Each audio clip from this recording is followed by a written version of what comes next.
Neste momento, vamos silenciar nossas mentes, agradecer ao Pai por mais uma oportunidade dada para que a gente possa trabalhar o nosso interior através da mensagem da noite, com o nosso palestrante Adson Macedo, que seja iluminado pela espiritualidade maior, fortalecido, e assim possamos sempre estar com o Mestre Jesus.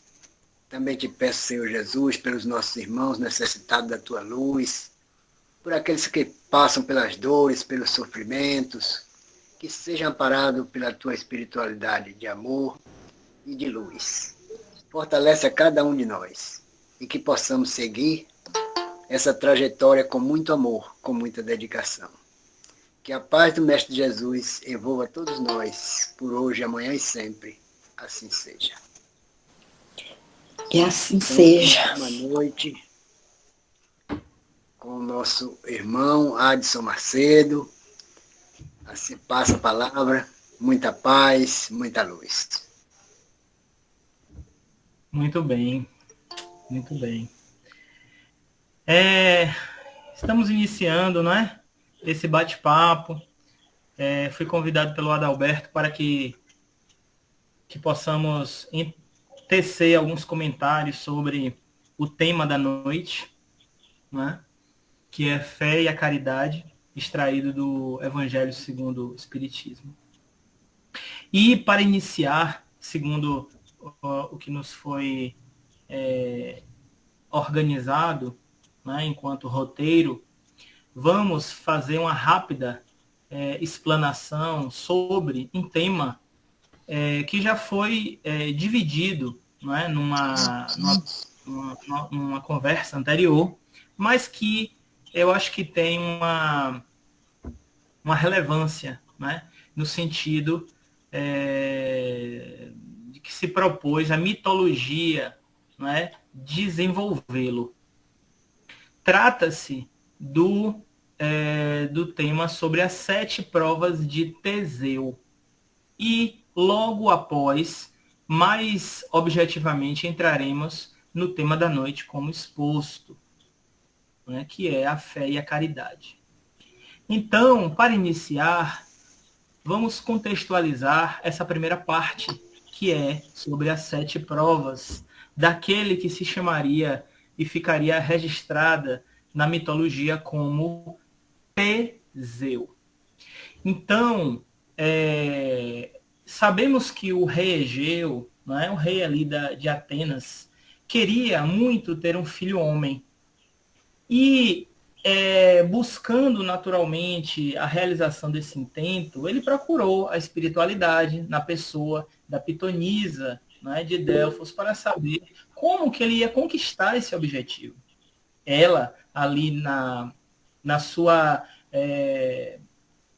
nas condições de informação que tinha, informou para ele que ele deveria procurar a cidade de Trezena, onde lá encontraria aquela mulher que daria o filho que ele queria. Pois ele foi até a cidade, encontrando lá um rei local, o rei Piteu, e a sua filha Edra. Boa noite. Encontrou a filha Edra e com ela teve um menino, não é? Que chamaremos de Teseu. Entretanto, esse menino foi, através da mãe, informado de que ele só deveria procurar o rei de Atenas, o rei Egeu, quando tivesse a condição de levantar pesada rocha, onde lá estariam depositados uma espada e um par de sandálias, do qual ele seria reconhecido por este rei. E estes mitos, essas questões a qual nós estamos iniciando, têm a relevância de mostrar como a própria mitologia costuma nos orientar a respeito de respostas para as dúvidas dos homens. Então, o homem aquela época, sem o nível de informação que temos hoje, tecia, não é, o seu imaginário, buscando a resposta para as suas muitas dúvidas.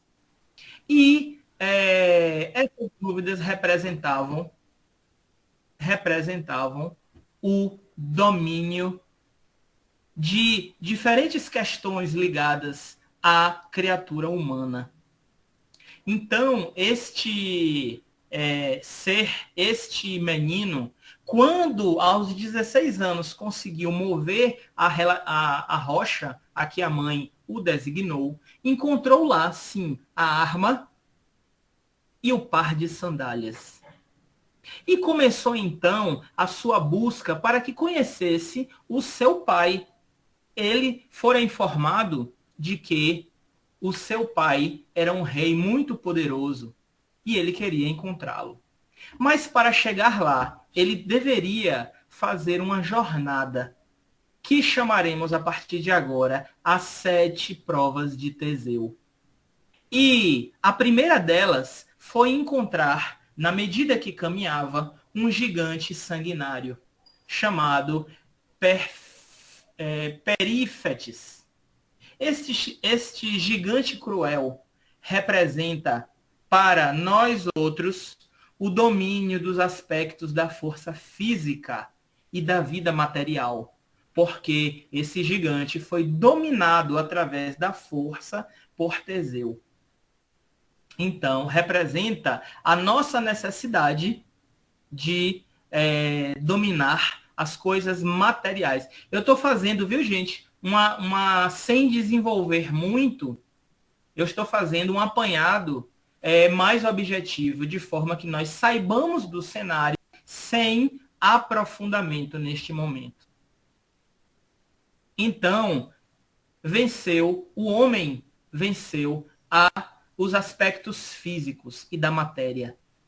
A segunda prova foi encontrar o gigante Sinis, que era outro gigante terrível, porque este gigante, o que é que ele fazia? Ele, na medida que ele encontrava uma pessoa, ele atava os membros desta pessoa a árvores curvadas com a sua força e largava as árvores de forma que a pessoa era, infelizmente, morta desta forma tão horripilante. Teseu, então, percebendo, num átimo de inteligência, num átimo de perspicácia, o que iria acontecer com ele, conseguiu desatar-se quando encontrou este gigante Sinis, atando-o nele mesmo, não é? As árvores que haveriam de esquartejar aquele incauto.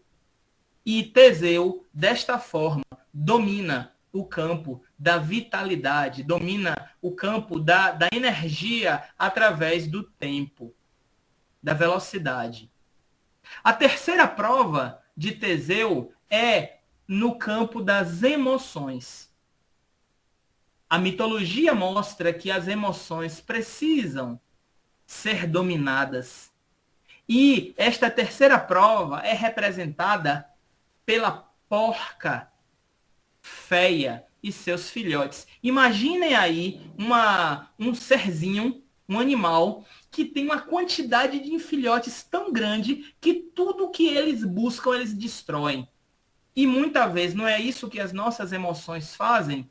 Vão acabando destruindo tudo que está em volta em função das nossas vaidades, em função dos da nossa forma de pensar. Então, este ser da mitologia encontra essa porca e seus filhotes e consegue fazer com que elas não destruam tudo em volta, eliminando essa possibilidade, não é?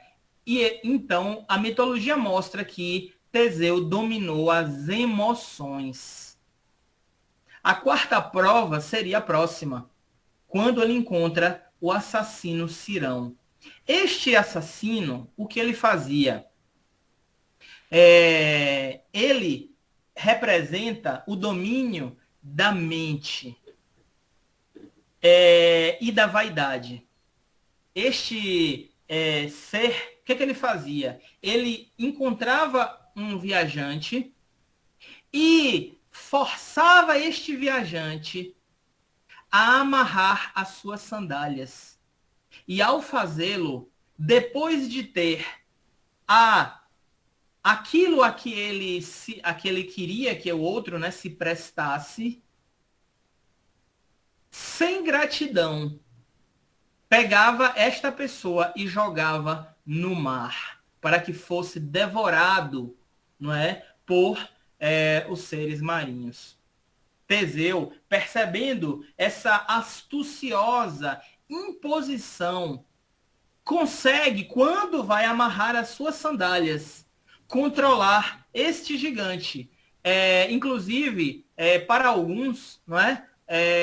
Teseu fica conhecido como patrono das artes da luta greco-romana, porque ele levanta o gigante e consegue vencê-lo, pegando-o por trás e jogando no mar. Então, é o domínio da criatura humana na mitologia, o domínio da mente, não é? E muitas vezes, não é isso que a nossa mente, amigos, é uma mente sem controle, uma mente indisciplinada, uma mente que não esteja voltada para as questões ligadas à proposta de Jesus. É uma mente, vamos dizer assim, sujeita a agasalhar princípios, situações que vão, muitas vezes, criar processos obsessivos. Então, falava a mitologia que o homem, representado por Teseu, precisa dominar a mente. E Teseu continua. Ele chega na quinta prova, que é uma prova muito, vamos dizer assim, que a mim toca particularmente. Porque ele encontra Damáster, ou Procrusto, se eu não me engano, como muitos estudam, né, essa parte da mitologia com esse nome, Procrusto.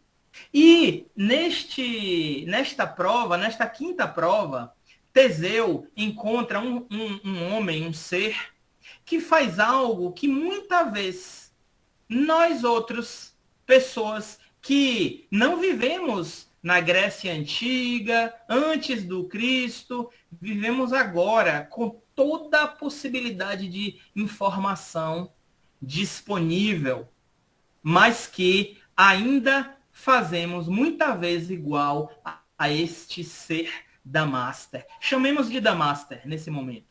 E o que ele fazia? Ele encontrava uma pessoa e convidava esta pessoa para que se alojasse, pernoitasse, conhecesse a sua casa. E ao fazê-lo, ele colocava essa pessoa para pernoitar, se a pessoa era grande, numa cama pequena. E se a pessoa era pequena, numa cama grande.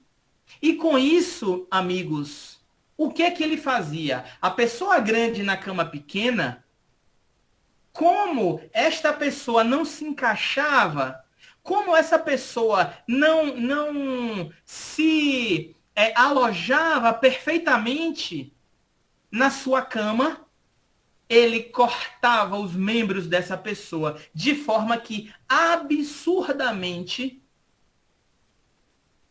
esta pessoa coubesse na sua cama. E a pessoa pequena era esticada, naturalmente que morria, não é? Naturalmente que fenecia, para que ela coubesse na cama grande. O que mostra, amigos, que nós, muitas vezes, fazemos isso no campo das ideias. Recebemos as opiniões dos outros E queremos colocar, queremos fazer caber as ideias dos outros no quadradinho das nossas próprias ideias. Em vez de, muita vez, aproveitarmos os conhecimentos, os princípios elucidativos de outros pontos de vista, nós queremos trazer o ponto de vista dos outros para que eles caibam sem a análise que Kardec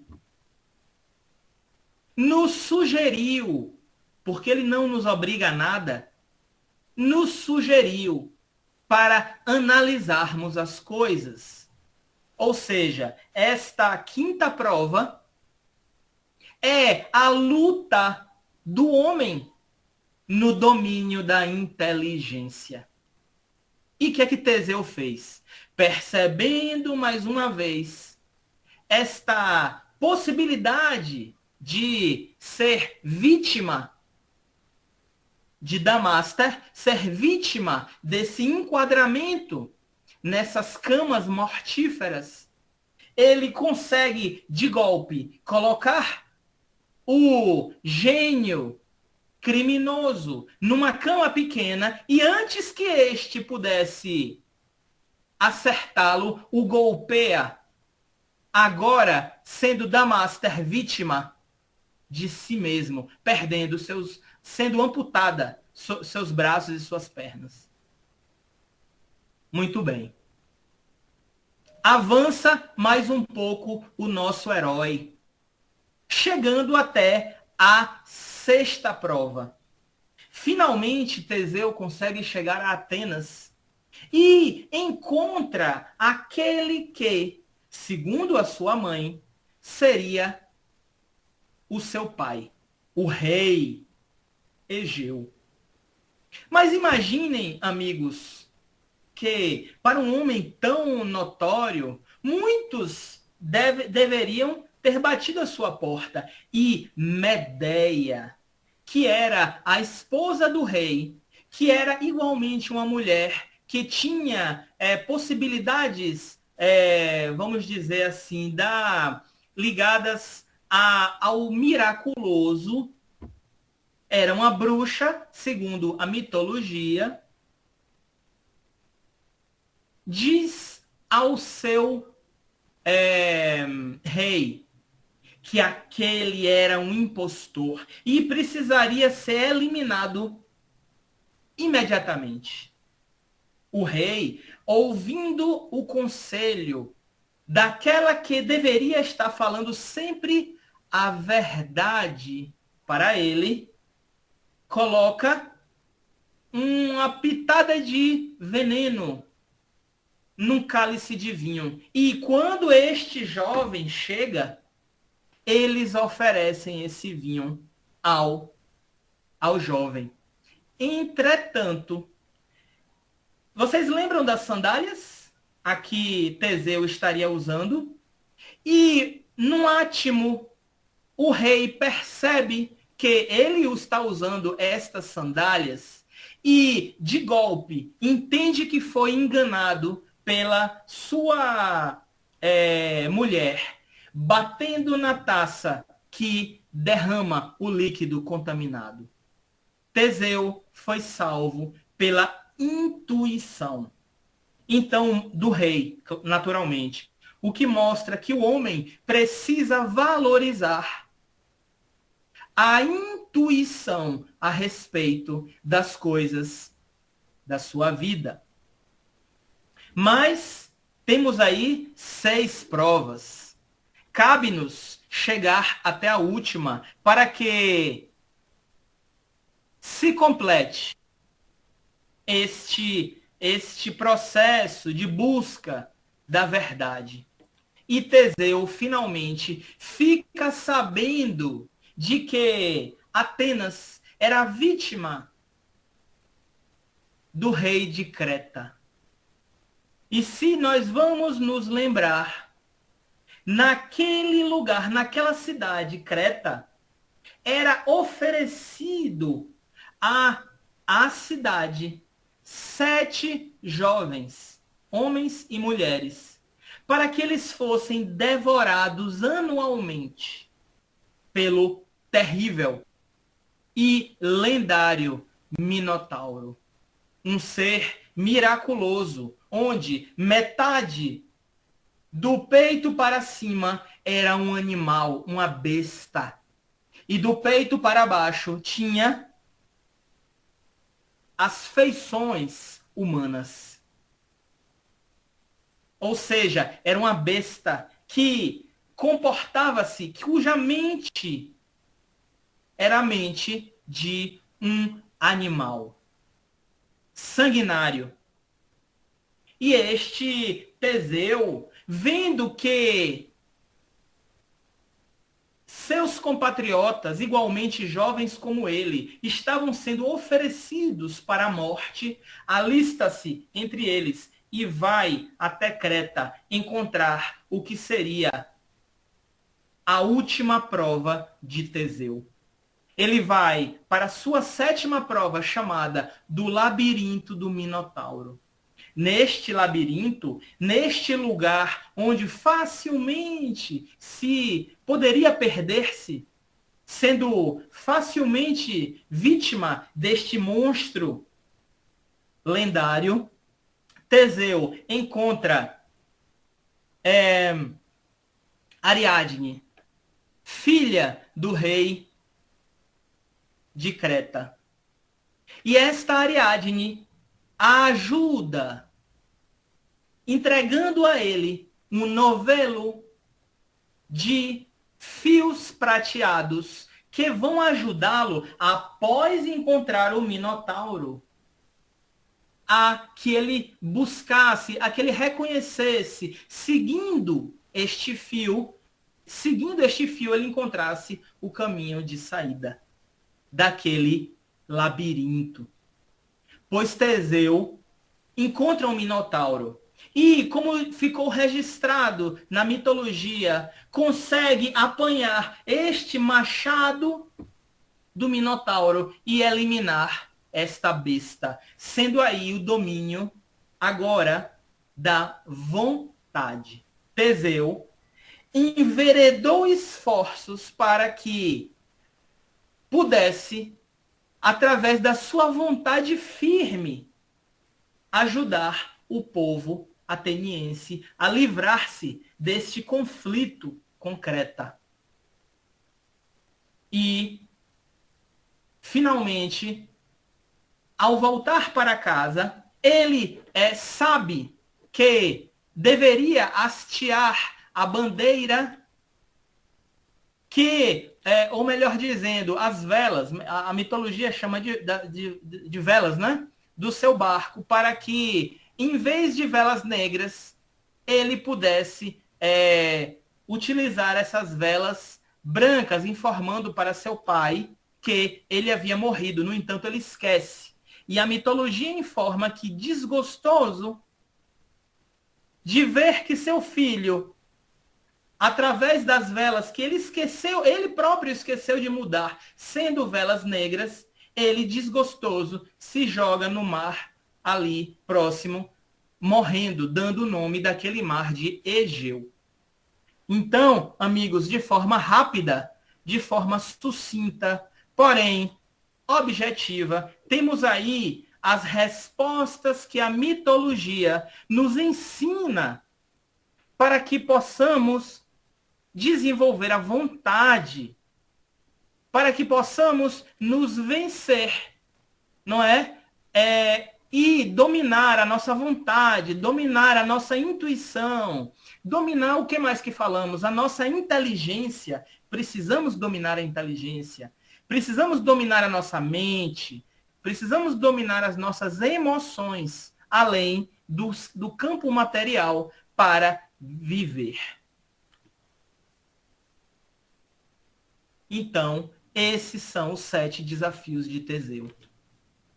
E, desenvolvendo agora o tema da noite, segundo nos foi solicitado, vamos iniciar com uma historinha, com uma contextualização. Nós vamos falar sobre a fé, vamos falar sobre a caridade. Mas, com certeza, nós já temos lido, já temos observado, já temos nos colocado em xeque inúmeras vezes através do que nos fala Jesus, do que nos falam os Espíritos bondosos. Então, eu optei por lembrar de um livro que eu li na juventude, chamado Os Miseráveis. Trata-se de grande e relevante obra do célebre Victor Hugo, que vou extrair um trecho desse livro para contextualizar a nossa conversa. Nesse trecho, temos aí uma personagem inesquecível. Trata-se de Jean Valjean, que foi, amigos, nada mais do que um podador de árvores, que cuidava de sua irmã, e sua irmã cuidava de 7 filhos. Este Jean Valjean, num certo inverno muito difícil, ali nas paragens das cercanias de Paris, ficou totalmente sem trabalho. E, como eu disse, sem trabalho, sem dinheiro, sem pão à mesa. Sem condição de alimentar estas 7 crianças, além da sua irmã. Então, Jean Valjean, desesperado, tenta quebrar e quebra o vidro de uma padaria, conseguindo roubar um pão. E ele é preso, senhores, por conta do roubo de um pão. Passando 19 anos preso, porque ele tentou evadir-se da prisão 4 vezes. E da sua pena de 5 anos, passou para 19 anos. Então, vamos pular para a parte que Jean Valjean é finalmente solto, depois destes angustiosos 19 anos. E já viajando há 4 dias, amigos, 4 dias, sem hospedar-se em lugar algum que o queira receber, chega na cidade de Digne. E lá chegando, tenta alojamento e é expulso, porque os condenados, aqueles que erraram, aqueles que de alguma forma foram párias da sociedade, recebem um cartão informando que tratam-se de pessoas que não merecem o perdão. Mesmo tendo cumprido, não é? Já a sua pena. E ninguém quer recebê-lo. Então, para vocês terem ideia, até num canil ele se imiscui, mas tem que sair de lá correndo a mordidas de cachorro. Desesperado, para numa praça, quando uma senhora o apanha pelo braço e diz: olhe, ali, naquela casinha ali, aquela casa branca, tem um senhor que seguramente vai ajudá-lo. Observe que vai chover, o senhor vai tomar chuva. E ele vai até esta casa, bate na porta, pede para entrar. Uma voz é dita: entre. Ele abre a porta e entra. Encontra na sala, numa pequena sala, 3 pessoas. Um velhote e 2 senhoras. Próximos à mesa, com uma lareira. Ele informa, antes que as personagens lhe perguntem muito mais do que o que é que o senhor quer, ele diz: sou um condenado. Vim Depois de 19 anos cumprindo pena, estou em passagem e preciso dormir. 4 dias sem descansar. 4 dias sem dormir, sem repousar. Ninguém me ofereceu ajuda. O senhor pode me ajudar? O velhote já era conhecido por sua bondade. E diz aos demais, falando naturalmente para a serviçal que ali estava, coloque mais um talher à mesa. Ele finalmente seria reconhecido com a palavra Senhor, porque este Senhor, segundo nos falava a personagem, irá também jantar conosco. As pessoas se entreolham, afinal de contas, se tratava de um ex-condenado. Ele poderia ser um assassino, no entendimento dos franceses daquela época.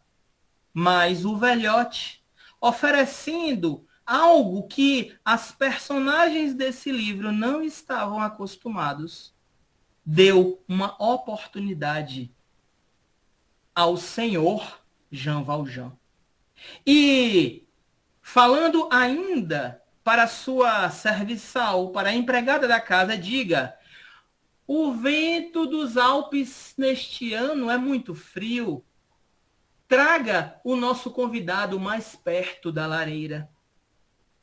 Tudo isso, amigos, sendo ouvido pela alma de uma pessoa que nada tinha na vida, que sequer se apaixonara, não sabendo o que representaria para as sociedades o que é um perfil de uma pessoa comum. E o senhor vai me receber? Dizia ele. Essa casa não é minha, meu filho, essa casa é de Jesus. Então, acomode-se. Após o jantar, para resumir, o senhor Valjean é convidado a dormir com a família. Pois que saibamos, amigos, que este padrezinho, que era um bispo à época, trocou a sua casa, o seu palacete, as suas dependências de nobre por aquela modesta casa, oferecendo o seu palacete ao hospital da cidade. Então, tratava-se de acomodações rudes, onde, para se ter ideia, para chegar até o quarto dos convidados, as pessoas passavam por dentro do quarto do padrezinho. Quando estavam chegando, Jean Valjean nota que a prataria, que as colheres de prata com que ele foi oferecido naquela noite, ficavam guardados no armário próximo à cama do padrezinho.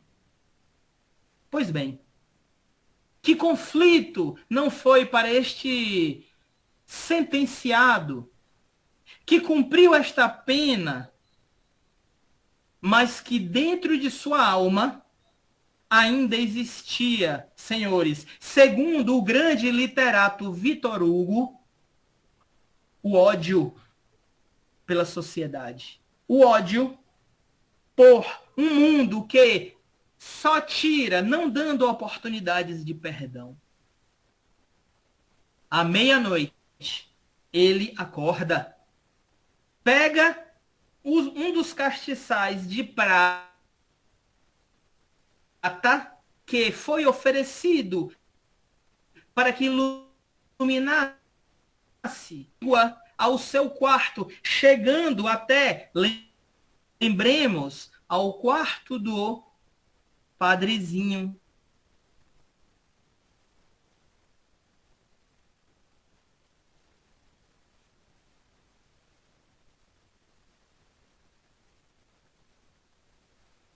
E sem precisar forçar a tranca,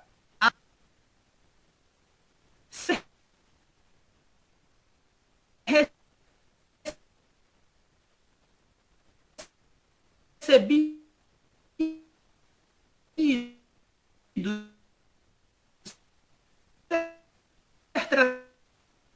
como o Senhor ofereceu a ajuda.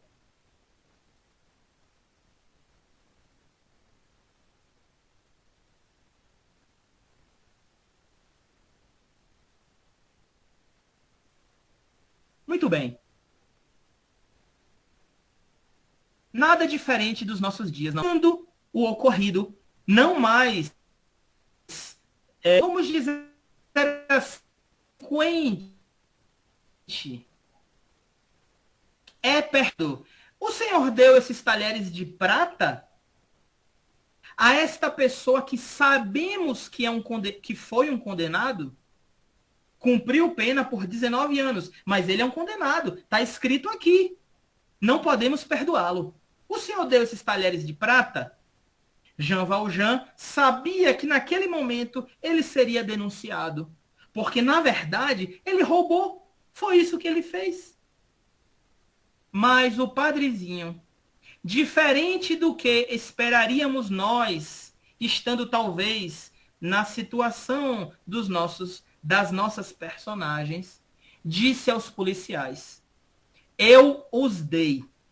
E o Senhor saiu tão cedo, não tomou nenhum leite, nem pegou os castiçais de prata que eu lhe dei. Jean Valjean não acredita. Aquilo seria demais. Nunca fora tratado com tanto respeito. Nunca fora tratado com tantas possibilidades. Os policiais se evadem. Ele não acredita no que aconteceu. Estou livre realmente? E finalmente o padrezinho diz a ele, para fechar esta parte da nossa exposição: eu comprei o seu futuro. Prometa-me, a partir de agora, que este dinheiro, este recurso oriundo dessa massa de prata, você usará para ser um homem honesto, para mudar a sua vida, para transformar-se. E, a partir de agora, eu lhe comprei para Deus. Jean Valjean não acredita no que houve. Nunca fora objeto de tanto respeito. Nunca tiveram a segunda chance na vida. E o que acontece é que ele aceita. E, no desenrolar da história, podemos perceber que Victor Hugo, na verdade, mostra para a sociedade da França e do mundo, aquela época, que todos nós, mas muitas oportunidades para mudança, para transformar nossos preconceitos em mudança. E, aproveitando este início, não é? Esta contextualização da história da literatura internacional, iniciemos sobre a questão da caridade. Amigos, sabemos que é pela caridade, é pela relação de auxílio que vamos conquistar as chaves para as portas douradas do mundo que queremos viver no futuro. Jesus não nos ensinou de que sem a caridade nada serve. Não foi o próprio Mestre que ofereceu cada minuto do seu tempo na terra para exemplificar que o pão material é importante, mas que o pão espiritual do bom dia, boa tarde, me desculpe, do perdão, são os passaportes para que nós, agora, entendendo sobre questões que à época do Cristo não seria possível, pela inteligência do homem da época, explicar, mas que hoje sabemos tanto sobre energia, sobre obsessões, sobre as questões espirituais à nossa volta, mas que a proposta do mestre ainda não foi conquistada para a humanidade em função dos números que vemos nos jornais, que lemos nas revistas, que vemos nas manchetes da internet. Quando os assassínios, os suicídios, por exemplo, estão aí mostrando que o homem está cada vez mais distante. Ou melhor dizendo, não tão distante assim, mas em função da exponencial necessidade de viver a vida do amor entre as criaturas e não tendo, em função de uma palavrinha que vamos conversar aqui nesta noite, este homem sofre. E sofrendo, não tem condições de amparo, porque não ampara e não sabe o que é amparar. Então, se mata ou mata ao outro quando poderia pedir e esperar o auxílio divino que, segundo Jesus, nada que pedíssemos orando nos seria recusado. Então, por quê, amigos, que na nossa sociedade existem tantos crimes ligados a coisas, a posse, se nós podemos ter tudo no tempo certo? Então, discutindo o assunto, fala-nos o texto de que a fé necessita vir associada à caridade. Pois que adianta, amigos, sabermos que a caridade é este bilhete, é este assento garantido ao ônibus dos mundos superiores, se não temos a fagulha para a mudança? Principalmente se os senhores são como eu, por exemplo, que me reconheço como pessoa ainda bastante endurecida.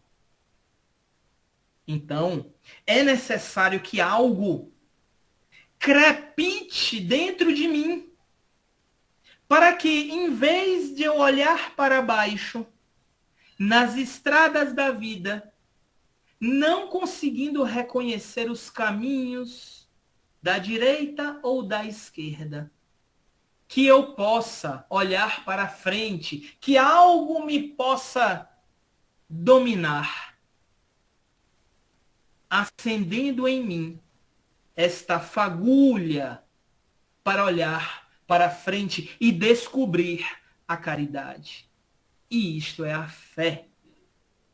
A certeza de que somos observados, atendidos, amparados, assistidos por inteligências superiores, como existem os pequeninos que são igualmente amparados, ou, se não igualmente, proporcionalmente amparados por suas mãezinhas. E pelos pais, aqueles que se dignam a ser chamados de pais.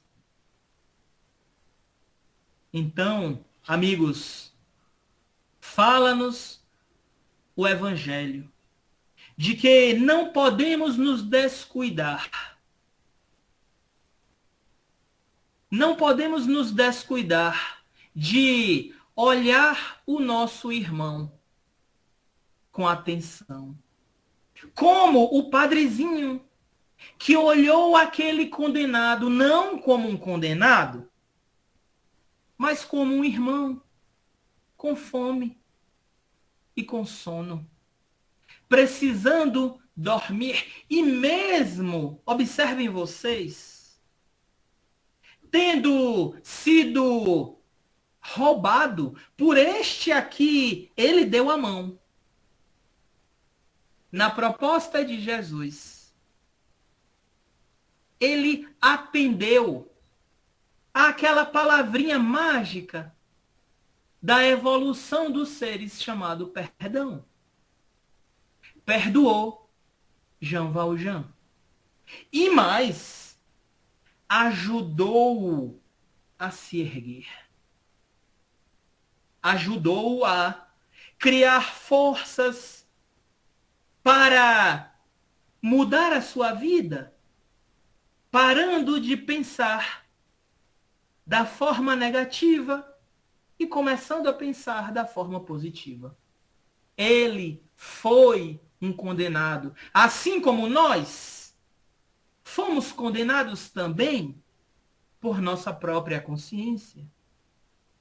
E que deixamos a condenação para o lado, nos absolvendo através do auto-perdão e aceitando, amigos, as oportunidades que a vida seguramente nos dará. Se, como Jean Valjean, como o condenado, olharmos para a vida de uma forma positiva, desculpando a si próprio e aos outros. Ou isto não é caridade? Ou pensar em cuidar de si próprio não é caridade? É o começo de tudo. É o primeiro passo. E é algo tão geral e óbvio que nós nos esquecemos. E passamos por cima das nossas possibilidades, como um trator passa por cima da plantinha no sítio de construção. Então, amigos, se antes o Cristo nos fez observar que, para começar a olhar para o outro, antes seria necessário olhar para nós mesmos, podemos buscar este caminho. Podemos buscar através do reconhecimento de que somos, em verdade, seres muito frágeis, seres que necessitam do perdão dos outros o tempo inteiro, que necessitam ser acolhidos pelos outros o tempo inteiro. Então, outro motivo para valorizar, acolher. E eu digo isso, amigos, me colocando como, neste momento, o primeiro necessitado. Pois que agora, enquanto estamos aqui absorvidos, estamos dentro desta egrégora, nas energias dos irmãos espirituais, é mais fácil. Mas, crepitando as labaredas no nosso dia a dia, é que se torna mais difícil. E aí está o teste, o verdadeiro teste para aprendermos o valor da caridade da forma como Jesus nos propôs. Ajudar-nos a nós, primeiro, através do perdão, e depois, iluminando-se, iluminar ao outro, tornando-se o farol na sua casa, na sua rua, no seu trabalho, mas aos poucos, dando o valor que o tempo nos força a observar. Porque a natureza não dá saltos, não é? Então, o estudo, como dizia, é fundamental. A busca destas ferramentas de crescimento individual. E, finalizando,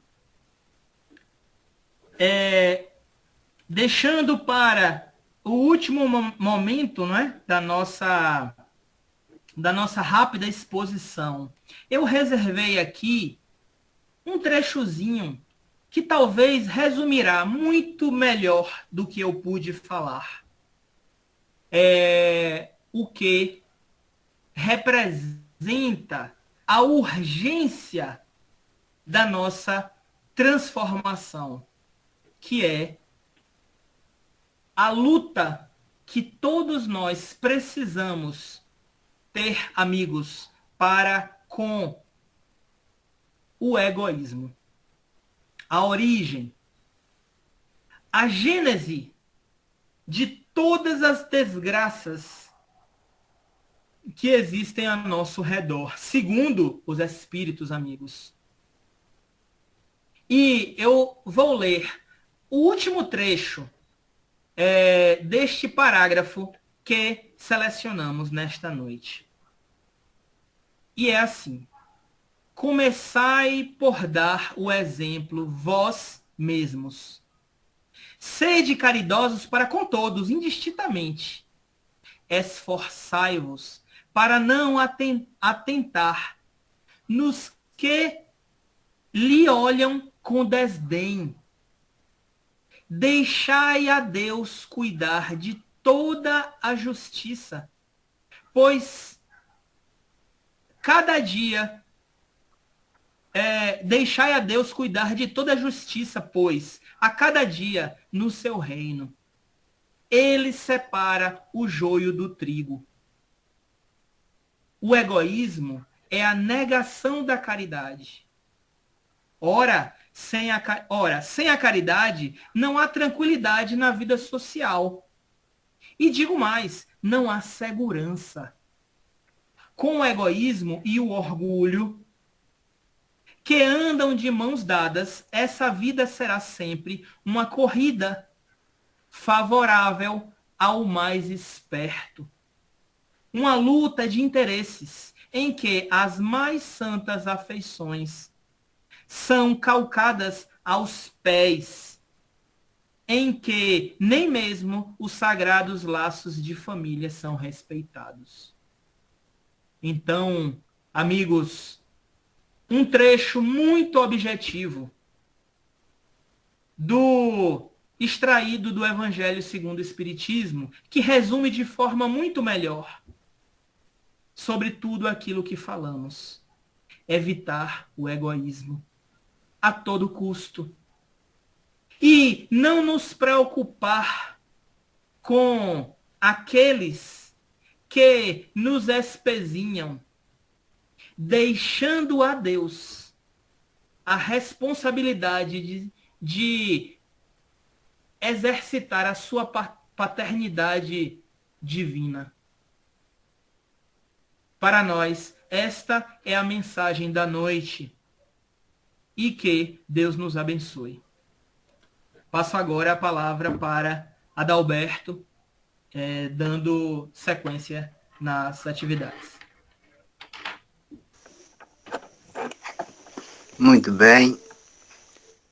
Muito boas colocações para que a gente possa refletir sobre a nossa mente, sobre a maneira como pensamos, o egoísmo trazendo muitas calamidades.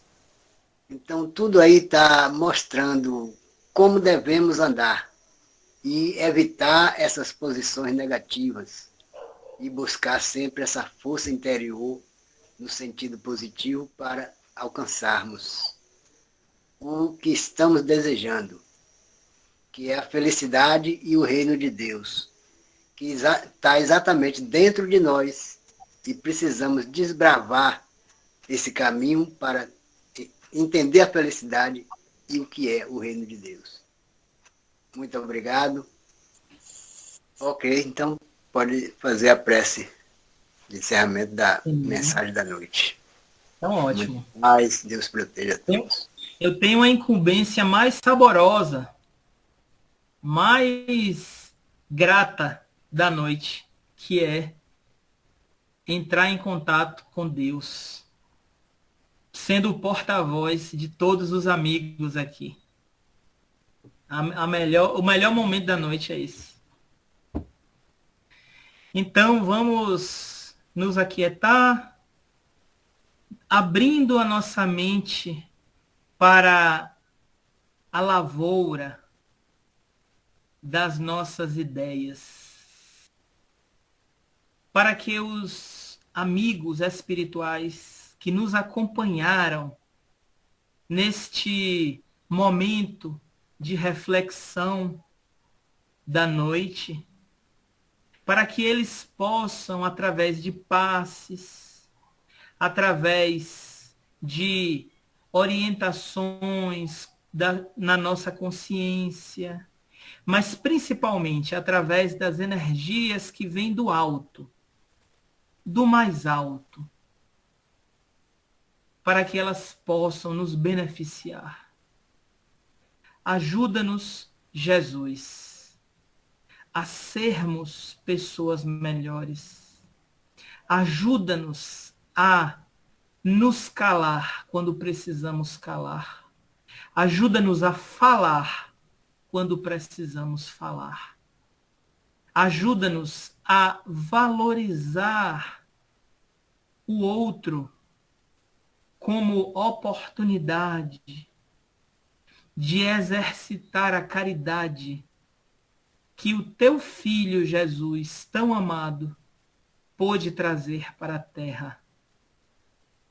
Ajuda-nos, Jesus, a sermos espíritos melhores, evitando tanto endividamento.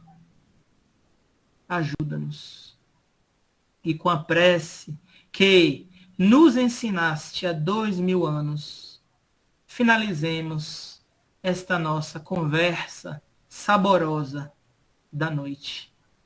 Pai nosso que estais nos céus, santificado seja o vosso nome.